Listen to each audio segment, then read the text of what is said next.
a beaucoup de choses à dire aujourd'hui. Oui. On va parler évidemment de l'affaire Benalla. Qu'est-ce que vous répondez à ceux qui vous ont accusé de faire de la politique, à ceux qui vous ont accusé, notamment le gouvernement, qui a fortement remis en cause quand même cette commission d'enquête?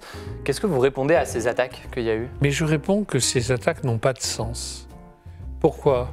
Parce que dans une démocratie, il est très important qu'il y ait un contrôle. Et il n'y a pas de démocratie s'il n'y a pas une séparation des pouvoirs. Donc je vais dire à tous ceux qui nous accusent de faire de la politique qu'ils ont tort. Nous avons fait notre travail. Quel a été notre travail? Trouver la vérité. Le faire publiquement. Puisqu'on a choisi, et c'est une nouveauté, c'est vrai, ce n'était pas le cas avant, que les 40 auditions soient publiques. C'est-à-dire qu'on a fait 50 heures de télévision. Et tous les Français ont pu voir les auditions. Ce n'est pas la faute du Sénat si M. Benalla s'est comporté d'une façon aussi étrange, bizarre, inacceptable à bien des égards. Ce n'est pas la faute du Sénat si, parce que beaucoup de gens au plus haut niveau de l'État ont considéré qu'il était protégé, si toutes ces personnes ont dysfonctionné. Et ce n'est pas la faute du Sénat si plusieurs personnes qui étaient haut placées à l'Élysée n'ont pas dit la vérité à la commission d'enquête. Or, devant une commission d'enquête parlementaire, on jure de dire la vérité, toute la vérité, rien que la vérité. C'est pas de notre faute s'ils ne l'ont pas fait. Vous avez dit au Figaro récemment, quand je suis en voiture et que je vois des gilets jaunes, en règle générale, je m'arrête. Que vous disent les gilets jaunes que vous rencontrez? Alors, je vais vous dire, il y a plusieurs phases. Première phase, les premiers samedis.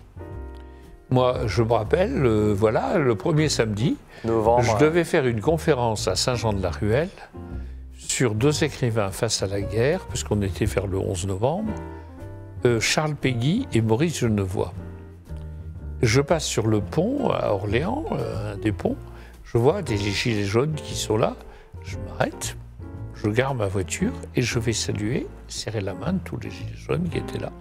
En vous présentant en tant que sénateur. Ah mais ils n'étaient pas la peine de me présenter, ils me connaissent. D'accord. À Orléans, je suis assez connu. Ça fait donc 38 ans que je suis élu, donc ça fait un certain palmarès, ou une certaine continuité, ou peut-être trop d'ailleurs. Bon. Toujours est-il qu'on parle, ils me disent leurs revendications, le prix de l'essence, etc. Et je leur dis, vous savez, j'aime bien parler avec vous, d'ailleurs je vais revenir, mais je dois aller faire une conférence. Mais très gentil, ils m'ont dit, oui, il faut aller faire la conférence. Et ça s'est très bien passé. Et d'autres fois, pendant les premières semaines, je me suis très souvent arrêté, et on a beaucoup discuté. Mais je me suis arrêté, j'ai serré la main, j'ai demandé, on a dialogué. Bon. Ça n'a jamais été hostile Si. Ah, ça c'était le premier cas de figure où ça se passe bien. Je vous dis la vérité. Ces derniers temps, c'est très différent. Parce que j'ai senti des personnes agressives et qui en voulaient à tout élu.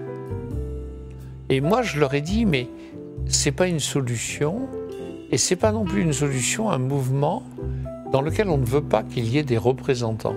Voyez-vous, ceux qui se présentent aux élections, là, sont mal vus. Comme si on récusait même la politique. Qu'est-ce que c'est que la politique? C'est quand même être d'accord pour désigner par le vote démocratique des représentants, des élus. Et j'ai eu le sentiment qu'il y avait chez certains, je ne mets pas tout le monde dans le même panier, pas du tout, un certain nihilisme.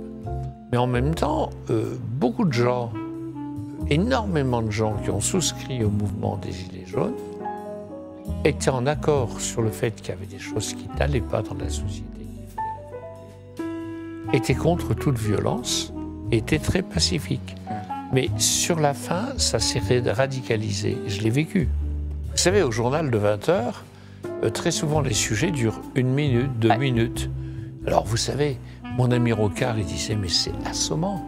Parce que vous imaginez, vous avez 1 minute 5, vous devez dire le point de vue du numéro 1, le point de vue de celui numéro 2 qui n'est pas d'accord avec le numéro 1, et le commentaire du journaliste. Ça veut dire que vous avez des phrases, des bouts de phrases. Or, une pensée. Et nous avons une grande tradition philosophique, non seulement en France, mais en Europe et dans le monde.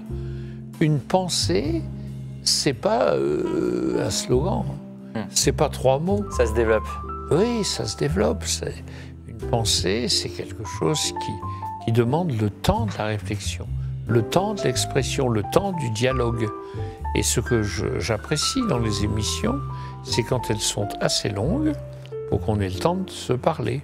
Là, on a le temps, c'est bien. On a bien le temps. On a le temps. C'est pourquoi je reviendrai quand vous m'invitez. Avec grand plaisir. Et c'est pourquoi on pourrait continuer, d'ailleurs, au-delà de l'heure. Avec grand plaisir. Moi, je pense que le plateau doit être libéré. Avec grand plaisir pour recevoir un autre jour, en tout cas. Alors, on n'a pas fini l'émission. Il nous reste un peu de temps pour des questions. Payet Abinouz qui demande, justement sur la question du contrôle des médias, est-ce qu'il faudrait davantage de surveillance des infos des médias pour éviter les éventuelles infos douteuses ou les fake news?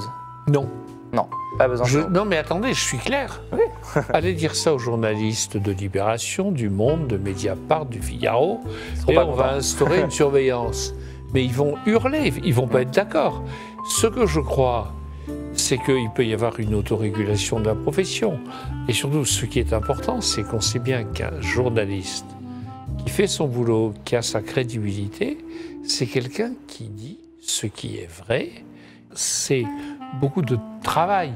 En fait, pour bien informer, vous le savez, il faut beaucoup de temps de travail. Et l'immédiateté, c'est une drogue et c'est un faux semblant.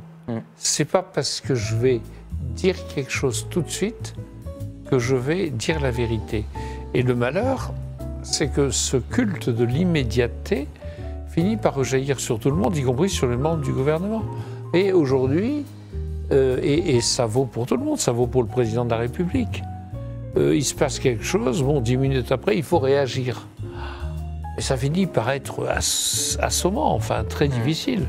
Ouais. Je préfère prendre le temps de trouver la vérité plutôt que de cultiver l'à peu près dans l'immédiateté. Je dirais simplement qu'il faut être soi-même.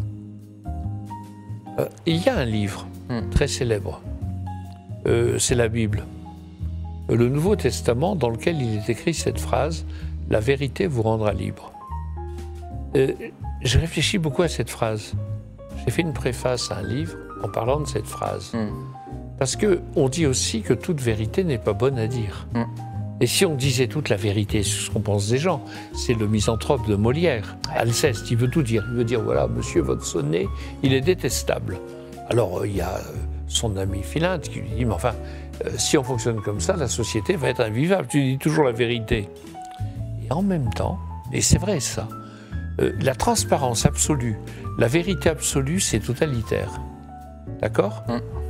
Et en même temps, la politique n'a de sens que si par moment, dans la gangue des préjugés, de la langue de bois et des phrases toutes faites, tout d'un coup il y a quelque chose qui éclaire, qui déchire, qui apparaît et qui change les choses et qui est une parole juste, une parole vraie. Vous savez, je pense à une personne, c'est Christiane Taubira. Oui. J'aime beaucoup Christiane parce qu'elle ne fait pas de la politique comme tout le monde. D'abord, elle a un langage qui est très beau, très pur, c'est très important. Puis il y a des moments, au-delà des appareils, au-delà des conformismes, au-delà des pensées toutes faites et des idées prémâchées, préfabriquées, il y a la parole d'une femme qui est là et qui vous dit « je pense que ». Et ça, vous voyez, ça vaut de l'or.